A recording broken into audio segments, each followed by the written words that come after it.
तो hello friends, welcome back to my channel. और friend, आज के वीडियो सीरीज में हम लोग डिस्कस करने वाले हैं जो आपका एग्जामिनेशन आने वाला है, जो आपके थर्ड सेमेस्टर कह सकते हैं या फिर आपके 5 सेमेस्टर, इनका एग्जामिनेशन आने वाला है। तो इनके लिए बेस्ट जो टाइम टेबल फॉलो होना चाहिए, किस तरीके का टाइम टेबल आपको सेट करना चाहिए अपने अकॉर्डिंग।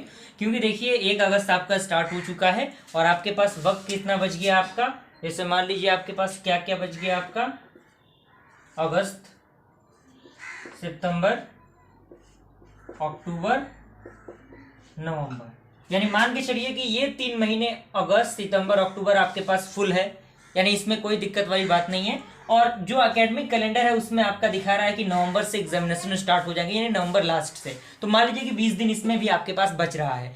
तो ये 20 दिन नवंबर में जो एग्जामिनेशन स्टार्ट होंगे वो बेसिकली 5 सेमेस्टर का एग्जामिनेशन तो स्टार्ट हो ही जाएगा। अगर नवंबर में नहीं होता है तो दिसंबर फर्स्ट वीक में 5 सेमेस्टर का एग्जामिनेशन स्टार्ट हो जाएगा, उसमें कोई दिक्कत परेशानी नहीं होगा। लेकिन थोड़ा सा लेट थर्ड सेमेस्टर के स्टूडेंट्स का हो सकता है, उनका एकेडमिक कैलेंडर के अकॉर्डिंग एग्जामिनेशन नहीं होगा, इस बात को आप मान के चलिए। क्योंकि देखिए उनका जो प्रोसीजर है ना, उसमें ये है कि लेटरल एंट्री वाले भी एडमिशन लेते हैं। आपके कॉलेज में लेटरल एंट्री का प्रोसीजर भी है, तो लेटरल एंट्री के द्वारा यानी जो डिप्लोमा करके आते हैं स्टूडेंट, उनका डायरेक्टली सेकंड ईयर में एडमिशन होता है। तो उसके वजह से थोड़ी सी प्रोसेस क्या होती है, डिले हो जाता है। तो ये थोड़ा सा एक कंफ्यूजन है जिसको दूर करना बेहद जरूरी था। तो थर्ड सेमेस्टर के स्टूडेंट, उनके पास अभी नवंबर भर का भी वक्त है, तो वो 4 महीने मान के चलिए उनके पास वक्त बचा हुआ है। अब देखिए, और उनका जो एनरोलमेंट होगा उसमें भी थोड़ा सा वक्त लगता है। तो ये सारी चीज़ें हैं जिनको ध्यान में रखते हुए अपने प्रिपरेशन को आपको स्टार्ट करना है। तो आपके पास अगस्त, सितंबर, अक्टूबर, नवंबर तक का समय बचा हुआ है। क्लियर? अब आपको क्या करना है, जैसे मान लीजिए कि अगर मैं थर्ड सेमेस्टर की बात करूं तो आपको कितने सब्जेक्ट पढ़ने हैं, 5 सब्जेक्ट पढ़ने हैं थर्ड सेमेस्टर के अंदर। लेकिन आपके जो 5 सेमेस्टर है उनके अंदर कितने सब्जेक्ट पढ़ने हैं, उनको 4 ही सब्जेक्ट पढ़ने हैं। क्लियर?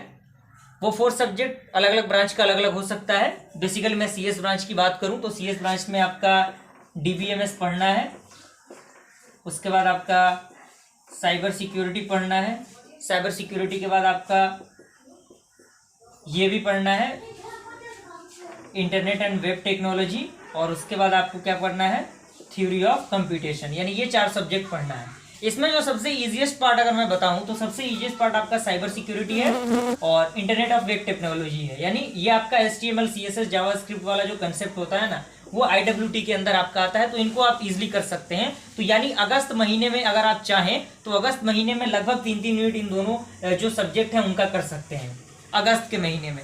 और कोशिश ये करिए कि सितंबर तक आप क्या करिए, दोनों सब्जेक्ट को अच्छी तरीके से कवर अप कर लीजिए और अपने अकॉर्डिंग टाइम टेबल को आप बनाइए। क्योंकि देखिए टाइम टेबल को आप फॉलो करेंगे तो मान लीजिए कि 100% आप टाइम टेबल को फॉलो नहीं कर पा रहे हैं, लेकिन अगर आप 50% भी टाइम टेबल को फॉलो कर लेते हैं ना कहीं आप अच्छे डायरेक्शन पे जा सकते हैं। इस बात को आप मान के चलिए। तो आपको जोर देना है पहले जो आपका वीकेस्ट नहीं, जबकि जो कि काफ़ी इजीएस्ट पार्ट है, थ्योरेटिकल पार्ट है, उनको पहले आपको करना है। तो साइबर सिक्योरिटी और इंटरनेट और वेब टेक्नोलॉजी को आपको पहले करना है। देन उसके बाद अगर आप चाहें तो डेली बेसिस पे लेक्चर अपलोडेड है यूट्यूब पे, आप उनको देख सकते हैं डीबीएमएस का। तो डेली 1-1, 2-2, 3-3 लेक्चर आप अपने अकॉर्डिंग सेट कर लीजिए कि आपको देखना है और पूरा कंसेप्ट उसका समझना है, उसके अकॉर्डिंग आपको तैयारी करनी है। और उसके साथ थ्योरी ऑफ कंप्यूटेशन का भी आपको उसी तरह से प्रोसीजर अप्लाई करना है। और एग्जामिनेशन पास होने के दृष्टिकोण से आपको नहीं पढ़ना है, नॉलेज पॉइंट ऑफ व्यू से भी आपको पढ़ना है। क्योंकि देखिए कहीं ना कहीं ये आपके गेट लेवल तक के भी प्रोसीजर को टच करता है। तो इसको मद्देनजर रखते हुए थोड़ा सा आपको प्रिपरेशन तेज करने की जरूरत है। क्लियर? तो ये आपका क्या है, ये आपका हो गया किसका, 5 सेमेस्टर तक के लिए। लेकिन अब बारी आता है कि हम थर्ड सेमेस्टर का प्रोसीजर किस तरह से अप्लाई करेंगे। और इसमें अगर आपके पास वक्त बच जाता है तो आपको कोशिश ये करना है कि ये चारों सब्जेक्ट हैं जो, वो चारों सब्जेक्ट के लगभग 3-3 यूनिट आपको कर लेना है। कब तक? सितंबर नहीं, आप मान लीजिए कि अक्टूबर तक पूरा आपको तैयार कर लेना है। इंपॉर्टेंट क्वेश्चन भी तैयार कर लेना है और हमारे चैनल के माध्यम से भी इंपॉर्टेंट क्वेश्चन आएगा, तो टेंशन लेने की बात नहीं है, मैं सारी चीजें बताऊंगा। अब 5 सब्जेक्ट यहाँ पे सीएस ब्रांच की अगर मैं बात करूं तो उसमें आपका आता है data structure, discrete structure, OOPM, और साथ ही साथ उसके बाद आपका आता है डिजिटल सिस्टम, और उसके बाद आपका आता है EEE। तो EEE में तो आपको कुछ सोचना ही नहीं है क्योंकि ये पूरा थियोरेटिकल पार्ट है। और एनर्जी एनर्जी के बारे में आपको पता होगा कि वातावरण में कौन कौन सी चीजें हैं, वाटर पोल्यूशन, एयर पोल्यूशन। तो इसके लिए मैंने ऑलरेडी स्पेसिफिक वीडियो बना रखे हैं, 2 वीडियो है, आधे घंटे का लेक्चर है, उनको भी आप देख के इजीली पास आउट कर सकते हैं। इस बात को मान के चलिए। अब फोकस आपको ये करना है कि आपको कोशिश करना है कि जो आपका पूरा नवंबर है ना, पूरा नवंबर तक आपको चारों सब्जेक्ट को, यानी 4 महीने का आपके पास वक्त बचता है। अगर एक सब्जेक्ट को प्रॉपर आप 1 महीने भी देते हैं ना तो बहुत है आपके लिए। और मैं कोशिश ये करूंगा आपके लिए कि आप डेली हर एक सब्जेक्ट को पढ़ें। मान लीजिए कि अपने अकॉर्डिंग टाइम टेबल सेट कीजिए कि मुझे ये सब्जेक्ट इतने देर पढ़ना है और इतने देर नहीं भी पढ़ना है तो मुझे आज इस सब्जेक्ट के इस टॉपिक को कवर अप करना है। इस तरीके से आप पढ़ेंगे, रणनीति बना के पढ़ेंगे, टारगेट फिक्स करके पढ़ेंगे तो धीरे धीरे इसे ही आप हर एक टारगेट को अचीव करते जाएंगे। इस बात को आप मान के चलिए, क्योंकि ये सारी चीजें एप्लीकेबल है। हमने हर एक चीज, हर एक एग्जामिनेशन में इन चीजों को अप्लाई करके देखा और उसका बेहतर से बेहतर रिजल्ट भी आया है। इस बात को आप मान के चलिए।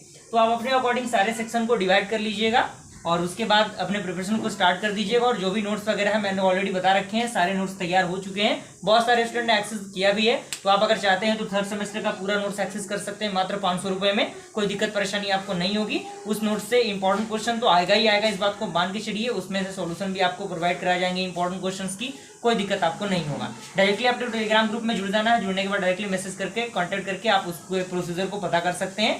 तो आई होप ये पूरा प्रोसीजर आपको समझ में आ गया होगा। अगर वीडियो पसंद आया लाइक जरूर कीजिएगा फ्रेंड्स। मिलते हैं ऐसे इंटरेस्टिंग वीडियो के साथ, तब तक के लिए थैंक यू।